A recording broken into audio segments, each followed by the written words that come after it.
Picking up from the last time, this is the very last little bit of the respiratory volume, or respiratory unit notes. So here's an example. Caroline comes to class, picks up a Voldine inspirometer to measure her breath. She takes a normal breath, just a normal everyday breath, 500 mils. Then after the normal breath in, she inhales 1,000 milliliters more. Then she decides to measure as much as she can inhale in one breath, and it measures 2,300 mils. So she's blown out all of her breath that she can and measures her all the as much as she can breathe in one huge breath is 2,300. Since she did not use a wet spirometer, which you can only breathe out on, so she couldn't measure her expiratory reserve volume, she needs you to do the math.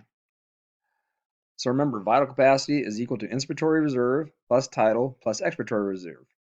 So what we have here is she can breathe in 500 normally. She can take in 1,000 mils more as her inspiratory reserve. That's 1,500. As much as she can take in one huge breath from totally breathing out to totally breathing in is 2,300 mils. So if we take her vital capacity at 2,300 mils and subtract 1,500, that gives us 800 mils for her expiratory reserve volume.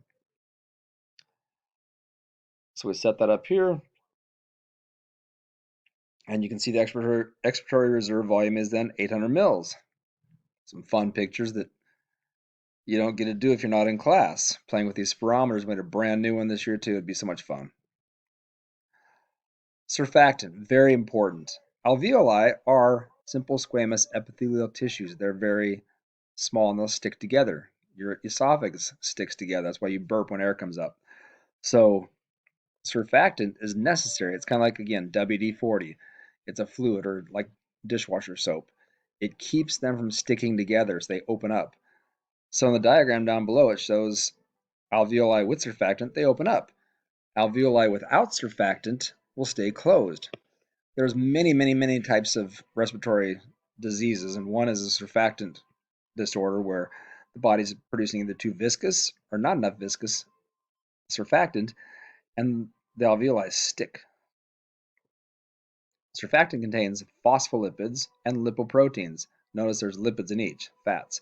They reduce surface tension in the lung, allowing it to open up and recoil like take a glove, for example. You take a latex glove off your hand, it sticks together. If you filled that with dishwasher soap or get some fats in there, the thing would most likely stay open then. It wouldn't stick to itself. Watch this little YouTube down here. That looks like another part 2 of Flip Notes. No job shadow this time.